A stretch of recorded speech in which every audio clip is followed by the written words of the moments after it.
Bienvenue sur la chaîne Emissario Unidos da Luz. Si vous appréciez cette histoire d'expérience de mort imminente, pensez à la liker et à vous abonner à la chaîne. Quand j'avais 21 ans, j'ai vécu une expérience spirituelle lorsque je suis mort après avoir pris une drogue festive. Durant ces 4 minutes d'inconscience, j'ai senti mon être et ma conscience se connecter à chaque atome de l'univers. L'expérience, que je considérais comme un don ou une bénédiction de Dieu ou de l'univers, m'a profondément ému et je me suis juré de connaître l'illumination par la pratique de la méditation plutôt que par l'usage de drogue. J'ai pratiqué la méditation seule et en groupe pendant quelques années après l'émis, en utilisant diverses techniques, dont l'une utilisait une technique de respiration pour induire une relaxation profonde. Dans la pratique de cette technique de respiration de relaxation profonde, j'ai pu ralentir ma respiration pendant des périodes de plus en plus longues, de sorte que des minutes s'écoulaient avant que je tente d'inspirer. Petit à petit, j'ai allongé la durée entre les inspirations jusqu'à me rapprocher de 3 minutes entre chaque inspiration, dans l'optique d'allonger encore davantage la durée. Rétrospectivement, il semble imprudent d'avoir même envisagé de prolonger une durée déjà très longue entre les respirations, mais à l'époque, je n'avais vraiment pas beaucoup réfléchi aux conséquences physiologiques possibles. Au hasard et de manière plutôt imprudente, j'ai appliqué la technique de respiration jusqu'à la limite, quoique dangereuse, de son potentiel en retenant ma respiration pendant plus de 3 minutes, provoquant l'asphyxie de mon corps à cause du manque d'oxygène. Alors que je privais mon corps de son oxygène vital, je pouvais sentir mon esprit hurler de terreur alors qu'il prenait conscience de son annihilation imminente et inexorable. Au bord du précipice entre la vie et la mort, je pouvais voir et sentir un vide s'ouvrir devant moi, et je savais à ce moment-là que je faisais un choix entre la vie et la mort. Ayant le choix d'inspirer ou de retenir ma respiration, j'ai décidé de retarder encore plus mon inspiration, et dans ces moments où j'étais au bord du précipice entre la vie et la mort, mon esprit s'est perdu dans une expérience de terreur totale. Comme un enfant s'emparant d'une poupée de chiffon, j'ai senti soudain une force immense s'emparer de moi et m'emporter. C'est alors que j'ai commencé à voyager à une vitesse fulgurante à travers l'univers, traversant instantanément des galaxies entières et des amas de galaxies. Une lumière plus brillante que 1000 soleils fut rapidement sur moi, et dès que je pénétrais dans la sphère de son rayonnement, cette lumière devint tout ce que je pouvais percevoir.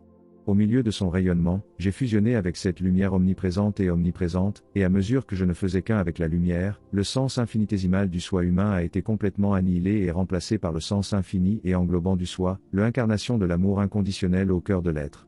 Je suis devenu un avec l'océan sans limite de lumière, l'amour infini et sans fin, tout ce qui était, est et sera toujours, et dans cette expérience de l'infini, je suis devenu un avec toute connaissance.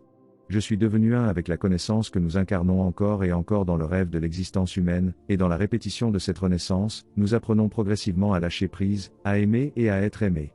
Quand j'ai pensé à la Terre, j'ai pris conscience de sa surpopulation et de la façon dont les conditions de surpeuplement empêchent les êtres humains d'exister eux-mêmes.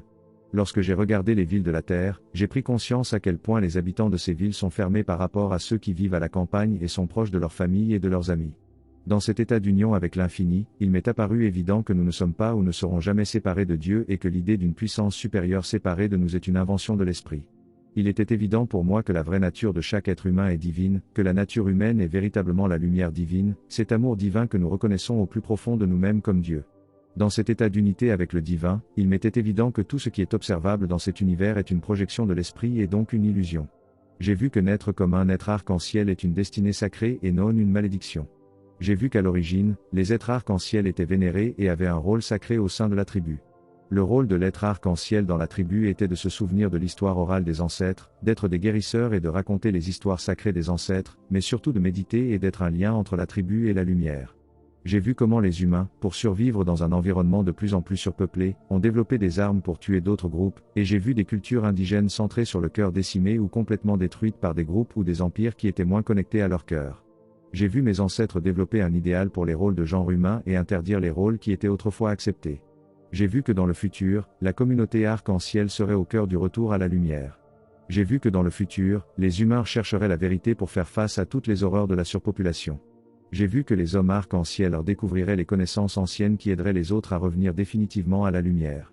Je me voyais dans le futur vivre avec mon futur mari dans une simple habitation au pied d'une colline verdoyante, et nous mangions principalement de matières premières sans produits d'origine animale.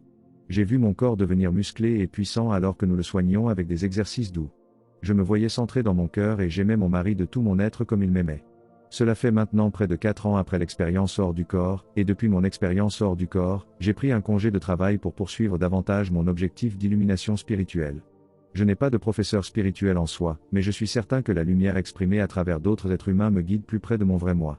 J'ai vu lors de mon EMI, ou expérience hors du corps, que l'avancement spirituel était censé être le processus le plus facile et le plus détendu au monde, qu'il y en avait d'autres qui avaient aussi faim de retourner à la lumière comme moi, et que je rencontrerais progressivement des personnes partageant les mêmes idées et des personnes partageant les mêmes objectifs de vie. Au cours de l'EMI, j'ai pris conscience que la principale raison pour laquelle j'avais reçu l'expérience du divin était que partager mon expérience pourrait aider d'autres personnes. J'ai vu que nous avançons tous, en tant que collectif, vers l'illumination. Je voudrais dire à tous ceux qui veulent écouter que chaque être humain, à chaque instant, vous aide dans votre mission de lâcher prise, d'aimer et d'être aimé, afin que vous puissiez expérimenter votre vraie nature en tant que lumière. Une fois que vous aurez eu ne serait-ce qu'un avant-goût de l'expérience de votre vraie nature et de votre véritable foyer, vous ne serez plus jamais le même. À partir de ce moment-là, plus rien ne vous importera si ce n'est vouloir rentrer chez vous pour toujours.